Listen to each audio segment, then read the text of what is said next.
Hello, I'm James, and I like to both restore and colorise old photographs. And today, I'm going to be working with this photograph of German soldiers recovering in hospital during the Christmas of 1918. I'll be talking about my restoration and colouring processes, while raising any technical or creative problems I ran into. I'll also be sharing the little details which I think make this photograph fascinating. So I always start any restoration by first repairing the damaged edges on the photograph. I'm never willing to crop out any photographic details from the edges of an image, even if it would allow me to quickly remove some of the surrounding damaged parts. In the case of this particular image, I found myself having to actually rebuild the bottom right corner, as the original postcard had not been cut out evenly, creating a corner which was curved into the image. Having repaired the edges, I was free to slowly complete the more general restoration process, removing dirt and scratches on the image using Photoshop's healing brush tools. While the restoration was relatively straightforward, albeit somewhat slow, the colorization was far more complicated to complete. From a creative point of view, there were two major issues. Firstly, this picture includes lots of elements where an objectively correct colour for them will exist. I'm used to working with images where the exact original colours are long gone, but where you can make educated guesses about, for example, what colour someone's outfit would be based on other clothes from the era. Military uniforms and medals, however, are going to be a certain historical colour, one that has to be researched and correctly applied for the colorization to be accurate. I began to research German World War I uniforms, but ran into some issues fairly early on. With a lack of authentic colour photographs from the era, I looked up historical colour illustrations and also both surviving and reconstructed uniforms, and I found that they varied quite dramatically in terms of the uniform colours depicted. The German army of this time wore what was known as Feldgrau, or field grey coloured uniforms. In popular culture, these uniforms are considered to have generally a faint blue tint to them. This is probably because these grey-blue uniforms were widely used for the first few years of the war, alongside the iconic Pickelhaube spiked helmet. What I discovered during my research, however, rather awkwardly, were uniforms in faint blue, green, and brown variants. Now, while I'm not an expert in military equipment history, it appears that the supplied uniforms generally were made less blue as the war went on, and certain units were given slightly different colour variants to make them more easily differentiated.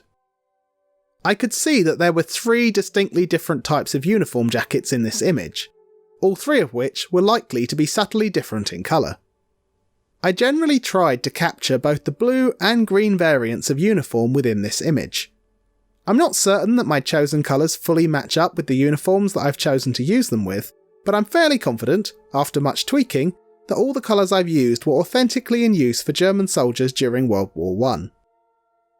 The generally faint, desaturated colours of the historical uniforms were part of the second reason this colorization was difficult. Looking at the original black and white image, there seems to be a clear lack of vibrant colours originally existing in the picture. In addition to the grey-toned uniforms, many of the objects in the scene appear to be, understandably, more muted hospital colours such as whites, creams, and pale blues. It's a lot easier to create an effective colorization when you're working with what should be vibrant colours such as yellows and reds. I always do what I can to be historically accurate when colouring, so when a picture didn't have many colourful elements originally, it can create some creative hurdles. Rather interestingly, however, the abundance of greys made the few vibrantly coloured elements of the image really stand out and grab the viewer's attention. So what would usually be a very small detail in a larger image, such as the gold uniform buttons, became an essential part of making this particular colorization work. The main area I had to make sure I injected life into was the skin tones. I knew that if I could make the skin tones look accurate, everything else around them, however muted in colour, would fall into place. Small elements such as very faint beard lines are essential for adding a sense of life to a colorized person. Despite following all my usual steps, I had a lot of trouble making the skin tones look lifelike in this image. I found myself returning to them throughout the colouring process, making change after change. One general rule I find when colouring skin tones is if you're having trouble getting the look you want, try to adjust the contrast of the original image to see if that helps. Having problems creating accurate skin tones is probably the best indicator that your original black and white contrast levels may be incorrect.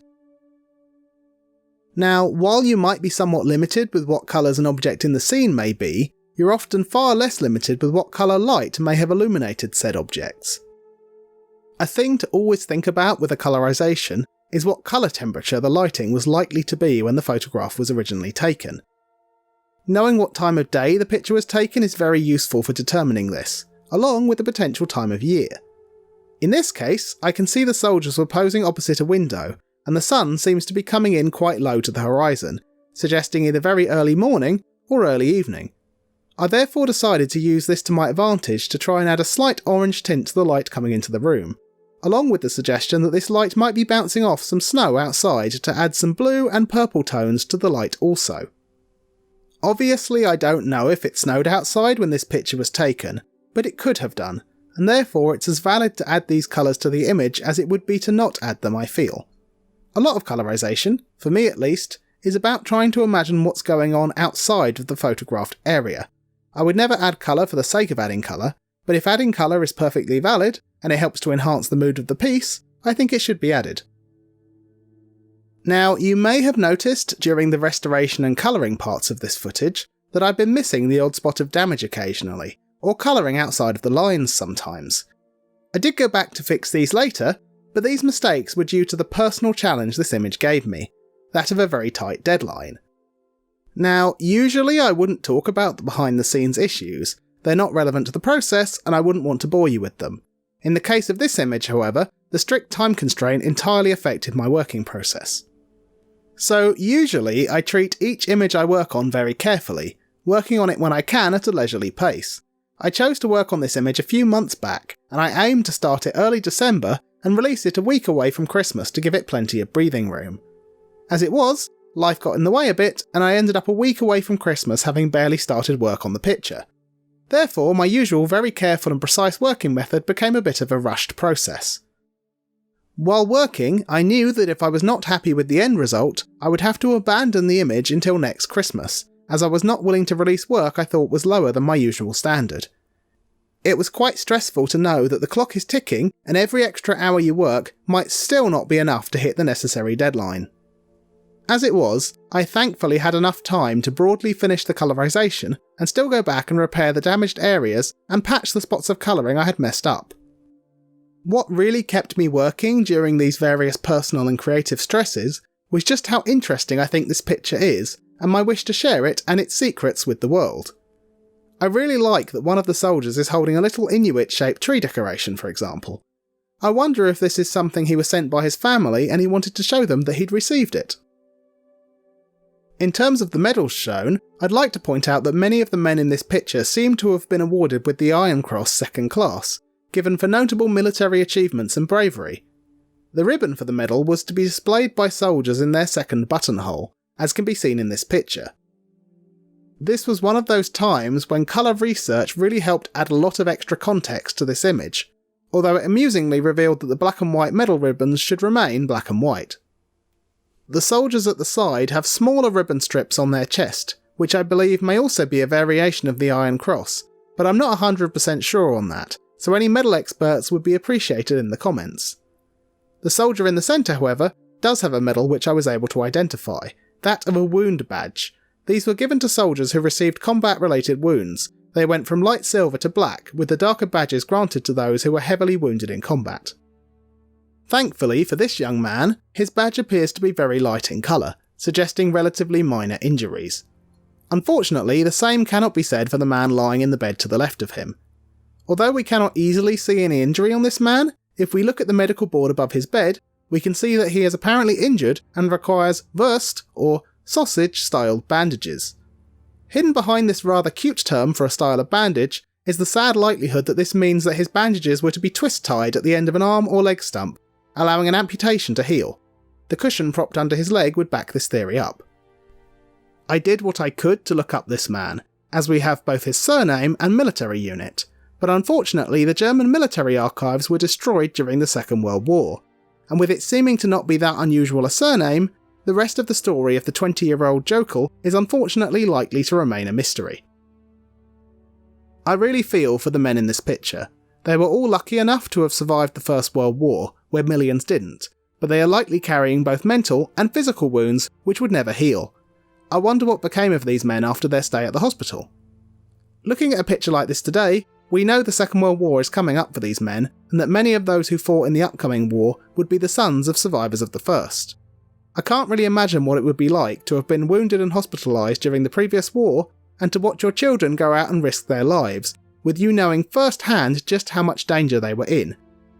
I'd really like to see a version of Peter Jackson's First World War documentary, They Shall Not Grow Old, from the point of view of German soldiers such as those in this picture, although I suspect it would be remarkably similar. I think all surviving soldiers of the Great War carried with them much the same demons afterwards. This colorisation was an honour to work on, despite the various stresses that went into creating it. It's nice to feel that these men are being remembered again during the holiday season. As I said earlier, I'm not an expert in military history, German or not, so any insights or corrections to elements of this picture would be very much appreciated in the comments. If you enjoyed this video, I have a lot more on this channel, and even more to come in the future if you'd like to subscribe. Thanks for watching.